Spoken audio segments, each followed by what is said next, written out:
আজি আপোনালোকে গৌৰৱ গগৈক সুধিব যে তেওঁৰ পৰিয়ালত পাকিস্তানৰ বেংকত কেইটা একাউণ্ট আছে। মই আজি খালি হিণ্ট দিছোঁ আপোনালোকক। তেওঁৰ পৰিয়ালৰ একাউণ্টত আজিও পাকিস্তানত ৰানিং আছে বেংক একাউণ্ট চলি আছে। মই 8 তাৰিখে কমেই, খালি আপোনালোকক এটা হিণ্ট দিছোঁ। যি মানুহৰ বেংক একাউণ্ট পাকিস্তানত থাকিব পাৰে, সেই মানুহ কিমান ডেঞ্জাৰাছ হ'ব আপোনালোকে খালি ভাবি চাওক। 8 তাৰিখৰ কাৰণে 8 তাৰিখলৈকে ৰখক, কিন্তু মইতো কওঁতে মোৰ ওপৰত কোনেও কেছ কৰিব সাহস নকৰে। মোৰ ওপৰত ক'লে মই কৈছোঁ 9 তাৰিখে কেছ কৰিম। মই যিবিলাক কওঁ মোৰ ওপৰত কিয় কেছ কৰিব সাহস নকৰে।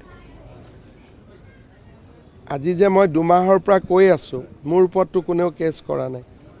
কিয়? তেওঁলোকে জানে যে কেছ কৰিলে উল্টা বিপদত পৰিম।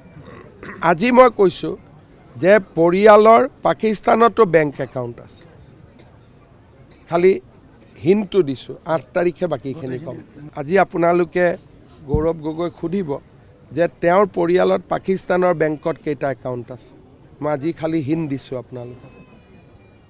তেওঁৰ পৰিয়ালৰ একাউণ্টত আজিও পাকিস্তানত ৰানিং আছে বেংক একাউণ্ট চলি আছে। মই 8 তাৰিখে কমেই, খালি আপোনালোকক এটা হিণ্ট দিছোঁ। যি মানুহৰ বেংক একাউণ্ট পাকিস্তানত থাকিব পাৰে, সেই মানুহ কিমান ডেঞ্জাৰাছ হ'ব আপোনালোকে খালি ভাবি চাওক। 8 তাৰিখৰ কাৰণে 8 তাৰিখলৈকে ৰখক, কিন্তু মইতো কওঁতে মোৰ ওপৰত কোনেও কেছ কৰিব সাহস নকৰে।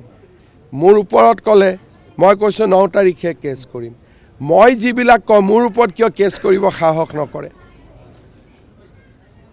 আজি যে মই 2 মাহৰ পৰা কৈ আছোঁ মোৰ ওপৰততো কোনেও কেছ কৰা নাই। কিয়? তেওঁলোকে জানে যে কেছ কৰিলে উল্টা বিপদত পৰিম। আজি মই কৈছোঁ যে পৰিয়ালৰ পাকিস্তানতো বেংক একাউণ্ট আছে, খালি হিণ্টটো দিছোঁ। 8 তাৰিখে বাকীখিনি ক'ম।